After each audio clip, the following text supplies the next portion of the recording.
Assalamualaikum warahmatullahi wabarakatuh. Selamat siang. Mohon izin, saya Taruna Muda, nama Awan Dadajanto, kelas Teknik AC, NIT 249240236061, akan mempresentasikan analisis getaran pada kapal. Tujuannya presentasi ini adalah yaitu akan membahas secara mendalam tentang getaran pada kapal, penyebabnya, dampak, serta solusi untuk mengatasinya. Next, definisi dan sumber getaran. Definisi getaran yaitu adalah gerakan osilasi suatu benda atau sistem. Ini terjadi bolak-balik di sekitar titik equilibriumnya. Penyebabnya utama yaitu adalah bisa berupa gaya eksternal, juga gaya internal dalam suatu sistem mekanis. Penyebab getaran di kapal yaitu ada 4. Yang pertama, mesin utama tidak seimbang pada pros atau baling-baling. Yang kedua, gelombang air kapal dengan gelombang menciptakan gerakan. Yang ketiga, kavitasi baling-baling, pembentukan gelembung dan ledakan di dekat baling-baling. Keempat, sistem transmisi, gedak sejajaran atau keausan pada gigi dan bantalan. Contohnya lagi yaitu pada baut yang keausan juga.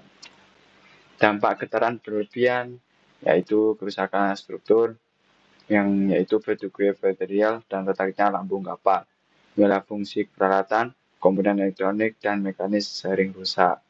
Ketiga, penyamanan kru dapat menyebabkan mual, pusing dan kelelahan terhadap kru yang terkena getaran berlebihan di dalam kapal. Biaya perawatannya meningkatan biaya operasional dan perbaikan. Media peredam getaran, karet sintesis yaitu digunakan sebagai bantalan isolasi mesin, efektif meredam frekuensi tinggi. Baja pegas fleksibel dan kuat, ideal untuk sistem suspensi kapal, yaitu baja pegas itu bisa tahan terhadap getaran di dalam kapal.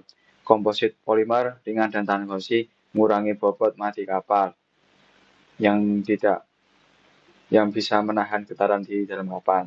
Bahan akustik menyerap energi suara, meningkatkan kenyamanan di dalam kapal yang tidak bisa untuk menyerap energi suara yang di dalam kapal.